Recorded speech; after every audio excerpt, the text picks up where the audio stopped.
Hi there, this is a review of the Rode VideoMic Pro, which you can probably see is sitting here on my tabletop.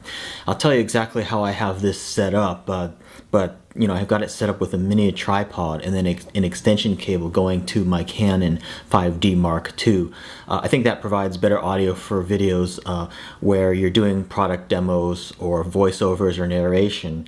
The Rode VideoMic Pro is actually made to be attached to the camera hot shoe on the top of your DSLR camera or other camcorder.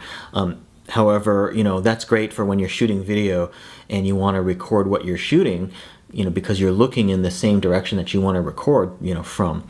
But when I do product review videos, I actually want to show something like the camera's over my shoulder, and I want to, show that, but I'm actually talking. So, I want the microphone to actually be facing me rather than be facing away from me.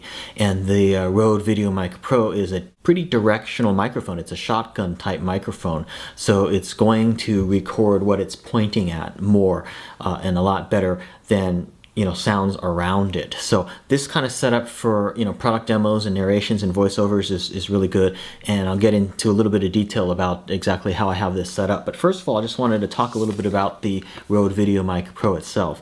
This is the box that it comes in. It's made in Australia, I believe. Rode is an Australian company. It's got a 10-year warranty also, and I'll show you what it comes in. It comes with the instruction manual, of course, your warranty card, also a Rode sticker, and a quality assurance checklist as well.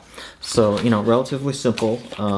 The microphone has a couple different settings. It has a high pass setting on the microphone, which will, if you're out shooting in the field, it will help cut down on, like, say, road noise or traffic noise, or if there's an air conditioner in the room or something like that. That high pass filter will help for that.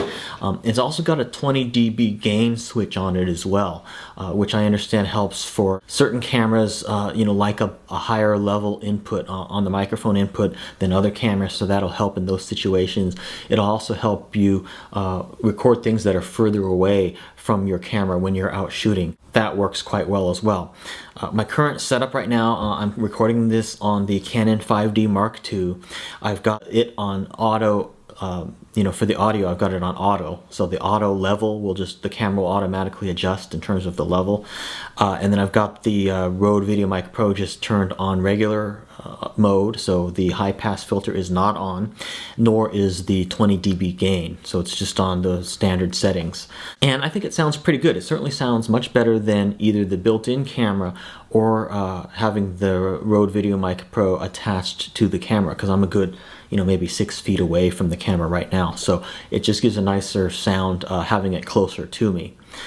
One thing I will say about the Rode VideoMic Pro is that the build quality seems kind of cheap, especially for the price paid for this microphone. It's got a plastic housing.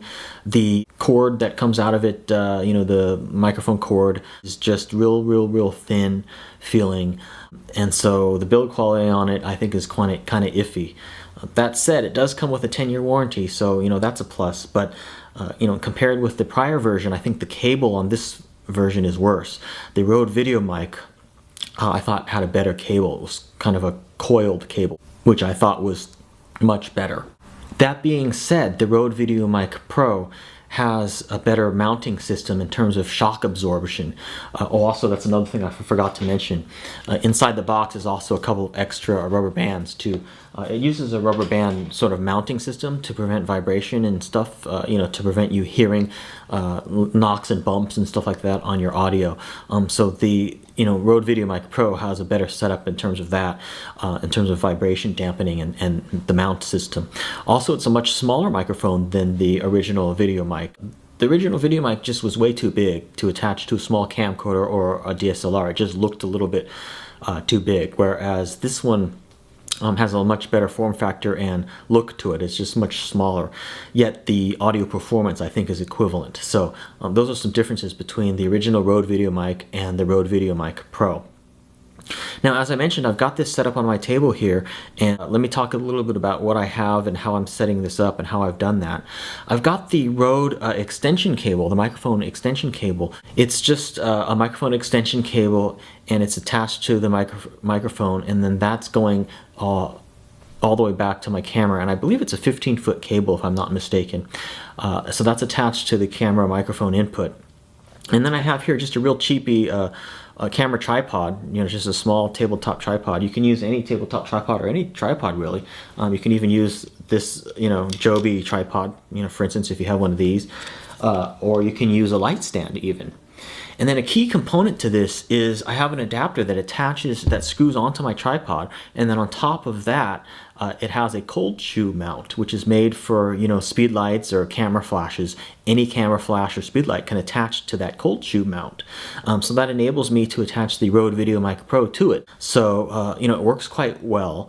I want to do any kind of narration work, or if I want to do any kind of video that has voiceover, it's really good to get the microphone as close to you as possible, or as close to the subject as possible. This microphone would still sound good if it was attached directly onto the camera hot shoe, but you'd get more room ambient noise and stuff like that, and you just hear a little bit more echo. Generally the closer you are to the subject, the closer the microphone is to the subject, the better audio that you're going to get. So I think this setup works pretty well, and feel free to leave comments and let me know how you think this sounds. And if you have any questions or comments about this current setup that I'm using, please feel free to leave them. It also has a nice LED light on the back of it that tells you that the mic is on. Let me see if I can show that to you right here, so you can see the light. The light is on so that you can just glance at it and you know that it's on. I believe the prior version did not have that, so that's definitely a handy feature. It takes a 9-volt battery, which apparently lasts about 70 hours, so that's pretty good battery life. The battery is a little bit tricky to get in there because it attaches or goes in sort of underneath the foam part of the microphone, so that can be a little bit tricky. Luckily you don't have to replace the battery that often. I will certainly use it attached to my camera when I'm shooting a project or shooting something where I want, the audio to come in really well for what I'm shooting. I'll certainly not hesitate to use it attached to my camera, because I think it is definitely an improvement to the built-in microphone on my camera. And then, I'll use it like this when I'm doing a product review or a product demo, where I want my voice to come in pretty clearly and I want to show, something, that I'm reviewing or demoing. So anyway, this has been the Rode VideoMic Pro, and thanks for watching this video.